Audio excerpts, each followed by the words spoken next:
다니엘서 10번째 시간입니다. 오늘 말씀은 다니엘서 7장 1절부터 28절 말씀입니다. 1절부터 3절 말씀을 합독하고 다니엘서 7장 전체를 보도록 하겠습니다. 자, 그러면 다니엘서 7장 1절부터 3절 말씀을 한 목소리로 합독하겠습니다. 바벨론 벨사살 왕 원년에 다니엘이 그의 침상에서 꿈을 꾸며 머릿속으로 환상을 받고 그 꿈을 기록하며 그 일의 대략을 진술하니라. 다니엘이 진술하여 이르되 내가 밤에 환상을 보았는데 하늘에 내 바람이 큰 바다로 몰려 불더니 큰 짐승 넷이 바다에서 나왔는데 그 모양이 각각 다르더라. 이게 사도행전 다니엘서 2장에 나오는 신상하고 관계되어 있는 모습이라고 보시면 됩니다. 같은 맥락을 하고 있는데 좀 다른 각도로 이렇게 이해이 나오는데요. 자, 다니엘서 후반부 7장부터 12장을 보겠습니다. 이 7장부터 12장은 다니엘이 그의 생애를 걸쳐서 받은 예언들 가운데서 가장 중요하다고 생각되는 4개의 묵시에 대한 내용이라고 보시면 됩니다. 그래서 다니엘이 직접 받았던 묵시들을 다니엘이 받았던 연대순으로 소개하고 있고요. 다니엘서의 후반부는 좀 상호 독립된 이 4편의 묵시들이 함께 묶여져서 구성되어 있다고 보시면 됩니다. 그래서 다니엘서가 역사서가 아니라 예언서, 선지서에 들어가는 이유가 이 묵시들이 물론 앞에 느부갓네살 왕이 꾸었던 꿈이나 또 이런 이렇게 쉽게 말하면 손들이 나와서 하는 것들도 다 예언과 관계되어 있는 부분들이 간접적으로 나오지만 실제적으로는 이 자신이 이렇게 환상으로 보았던 것을 기록해 놓은 것이 있습니다. 이 4편의 묵시는 좀 간략하게 이 7장은 이제 첫 번째 이제 바다에서 나온 4 짐승에 대한 묵시인데요. 거기서 이제 또 작은 뿔과 또 인자가 왕권을 받게 되는 부분이 나옵니다. 그래서 인자라는 단어가 여기서 좀 나오는 부분들이 좀 있고요. 그리고 이제 8장에서는 을레 강변에서 순양과 순염소가 나오고요. 또 한 작은 뿔에 대한 묵시가 나오고요. 또 이제 9장은 메데바사 과도 제국이었던 다리오 원년인 BC 539년에 다니엘이 전민족을 위해서 중보 회개 기도를 드리는 일과 그런 중보 기도 중에서 70일에 대해서 이렇게 그 묵시를 받는 내용이고요. 마지막 10장부터 12장까지가 마지막 후반에 나오는 묵시 가운데서 가장 길고 웅장한 스케일을 갖는 묵시인데요. 히데길 강가에서 인자와 그 수행자 가브리엘 천사 또 다른 이 2 천사가 등장해서 대종말까지의 다양한 역사 전개 과정을 보여줍니다. 어렵다라고 보시면 되고요. 이게 각기 다른 내용을 가지고 있지만 공통점은 뭐냐면 다니엘의 때로부터 이 현 역사 즉 사실 종결되는 모든 역사 가운데서 결국 메시아가 세워지고 새 나라가 이렇게 정말 세워질 거다. 그리고 우리는 그 나라에 들어가게 될 것이다 라고 하는 부분, 또 하나님께서 절대 주권을 가지시고 공의로서 이 세상의 역사를 주관하실 것이다, 이 일관성 있는 메시지를 하고 있습니다. 좀 어려운데 그 부분을 좀 봐나가겠습니다. 그래서 오늘 다니엘서 7장은 바다에서 나온 4 짐승에 대한 묵시라고 보시면 됩니다. 이게 이제 벨살살 원년에 이걸 받았거든요. 벨살살이라는 왕이 우리가 이제 그 5장에 이렇게 망하는 모습이 나오지 않습니까? 5장에 망하지 않습니까? 그렇죠? 그 내용인데 그때 그 왕이 원년 한 BC 553년경에 받았던 묵시라고 보시면 됩니다.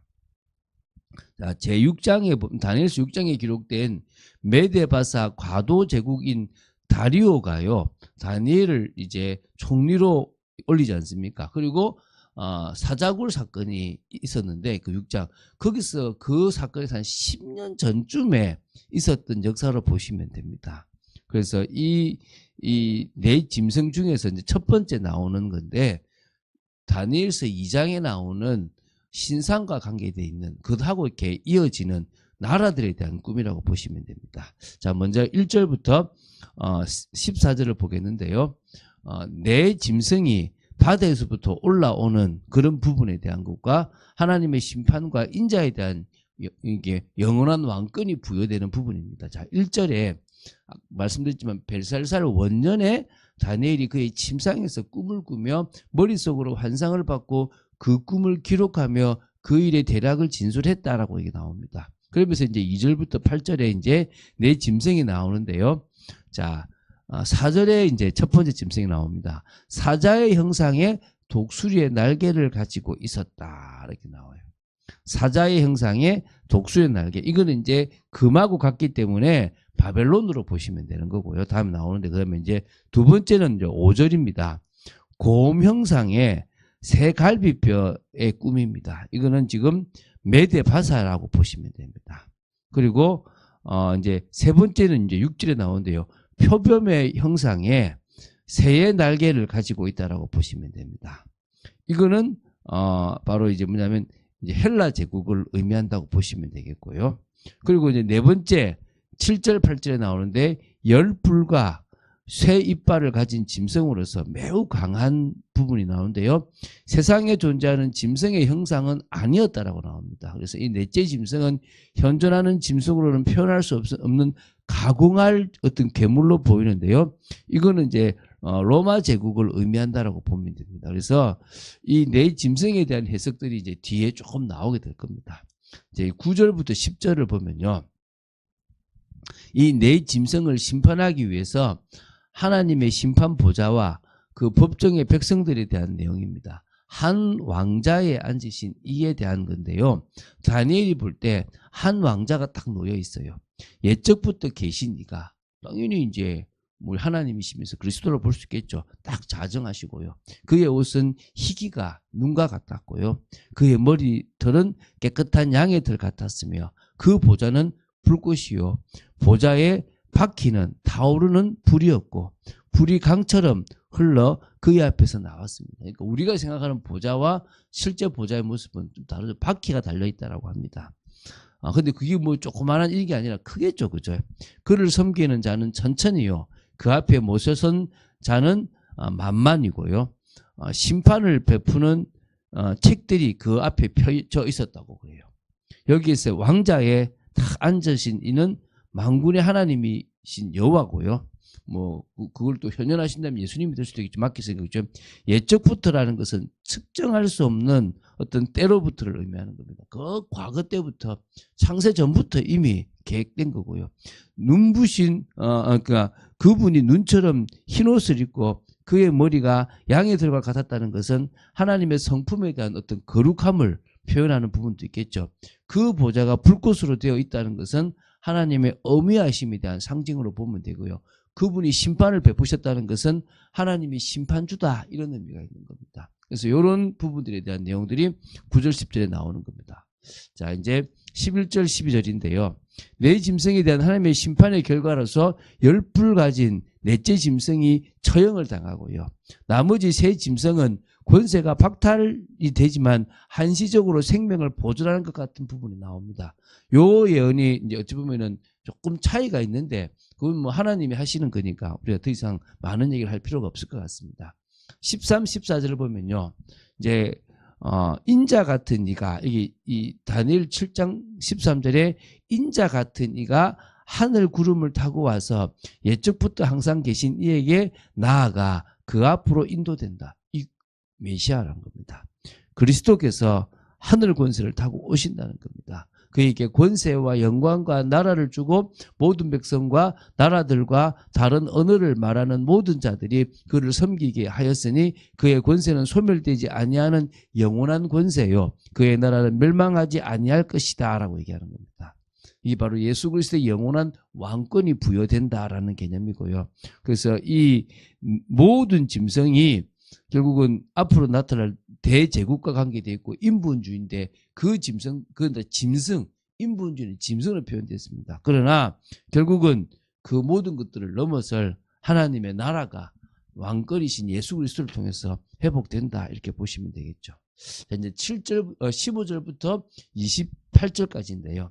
네 짐승에 대한 심판 집행과 더불어서요. 인자의 영원한 왕권이 딱 이렇게 부여되는 수임되는 그런 환상에 대해서 천사가 이제 해석하는 부분입니다.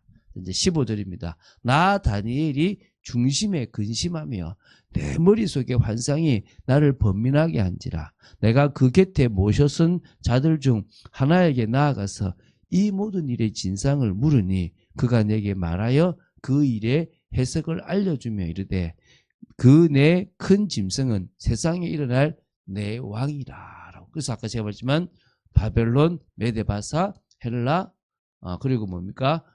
이제 로마죠. 메데바사는 페르시아라고 보시면 됩니다. 이제 19절부터 28절 앞에까지가 이제 그 예언의 말씀인데요. 한번 읽어볼게요. 자, 좀 이제 지극히 높으신 이의 성도들이 나라를 얻으리니 그 누림이 영원하고 영원하고 영원하리라. 이에 내가 넷째 짐승에 관하여 확실히 알고자 하였으니 곧 그것은 모든 짐승과 달라서 심히 무섭더라. 다른 나라들하고 다르게 아주 강한 제국을 이루는 나라다 이 말입니다. 그 이는 쇠요 그 발톱은 노시니 먹고 부서뜨렸고 나머지는 발로 밟았으며 또 그것의 머리에는 10뿔이 있고 그 외에 또 다른 뿔이 나오며 새 뿔이 그 앞에서 빠졌으며 그 뿔에는 눈도 있고 큰 말을 하는 입도 있고 그 모양이 그의 동류보다 더 커 보이더라. 내가 본 적 이 뿔이 성도들과 더불어 싸워 그들에게 이겼더니 옛적부터 항상 계신 이가 와서 지극히 높으신 이의 성도들을 위하여 원한을 풀어주셨고 때가 이름에 성도들이 나라를 얻었더라. 모신자가 이처럼 이르되 넷째 짐승은 곧 땅의 넷째 나라인데 이는 다른 나라들과는 달라서 온 천하를 삼키고 밟아 부서뜨릴 것이며 그 10뿔은 그 나라에서 일어날 열왕이요 그 위에 또 하나가 일어나리니 그는 먼저 있던 자들과 다르고 또 새 왕을 복종시킬 것이며 그가 장차 지극히 높으신 이를 말로 대적하며 또 지극히 높으신 이의 성도를 괴롭게 할 것이며 그가 또 때와 법을 고치고자 할 것이며 성도들은 그의 손에 붙임 바 되어 한 때와 두 때와 반 때를 지내리니라.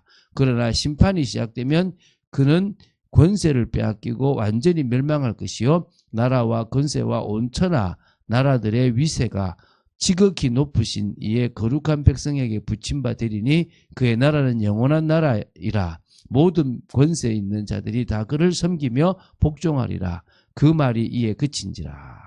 이 보면은 뭐 한때, 두때, 반때 어려운 말이잖아요. 사실 저도 이런 부분에서 그냥 해석을 한 것을 본 것뿐이지 참 주님이 주신 지혜로 알지는 어렵습니다. 자, 환상 중에 지금 네 짐승 중에서 가장 기이한 짐승의 심판 집행이 나오고요. 하나님께서 정하신 때에 성도의 나라를 실현하실 것에 대한 다니엘과 천사의 어떤 문답에 대한 내용이라고 보시면 됩니다. 그래서 넷째 짐승은 넷째 나라로서 그 나라는 온 천하를 삼키고 밟아 부서뜨릴 것이라는 것이고요. 그 위에 10나라가 그 넷째 짐승을 통해서 나타날 것이고 결국 하나님의 심판이 시작되면 온 천하의 나라들의 위세가 하나님의 백성에게 붙임바 되어지고 또 그 하나님의 백성들의 나라는 영원한 나라가 될 것이다 이 말입니다. 그래서 이 넷째 짐승은 강력한 힘과 권세로서 가장 광활한 땅을 지배한 로마를 가리키고 있고요. 10나라는 로마가 멸망한 후에 세상 종말이 이를 때까지 세상에 등장할 모든 나라들을 상징한다고 보시면 됩니다. 그 로마의 제국에 영향을 받는다 이 말이겠죠. 그리고 그 나라들이 멸망하고 도래할 하나님의 백성들의 나라란 세상의 종말 후에 도래할 영원한 하나님의 나라, 예수 그리스도가 왕이 될 나라란 말입니다. 그래서 28절 뒤 마지막에는요. 나 다니엘은 중심에 번민하였으며 내 얼굴빛이 변하였으나 내가 이 일을 마음에 간직하였느니라. 함구하고 말하지 않았고 그것을 이제 기록해놔서 그걸 우리가 지금 보고 있다라고 보시면 됩니다. 시대는 어떻게 흘러가느냐? 말씀에 따라 흘러갑니다. 이 예언의 말씀이 또 요한계시록과 연결되어집니다. 그래서 예언서를 볼 때 뿔이 이렇게 삼봉우리가 있다 그러면은 포로로 귀환하는 거, 예수님이 초림으로 오시는 거, 예수님이 재림주로 오시는 거, 이 모습들이 이렇게 쫙 보이는 거를 이 다니엘도 보고 기록했거든요. 그런 부분들을 우리가 조금 더 깊이 있게 볼 수 있는 눈이 열리고요.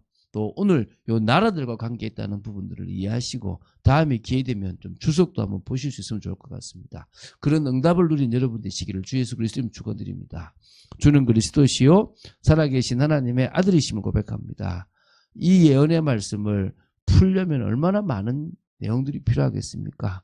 주석도 참 많은 내용들이 있는데 저희들이 흐름만 보고 있습니다. 아버지 하나님, 이 내용을 나라들로 볼 수 있는 눈이 열리게 하시고 그 속에서 하나님이 하시는 부분들이 깨달아지고 믿어지고 또 하나님의 뜻과 통하는 저희들 되도록 지켜 주시옵소서. 주 예수 그리스도 이름으로 기도드립니다. 아멘.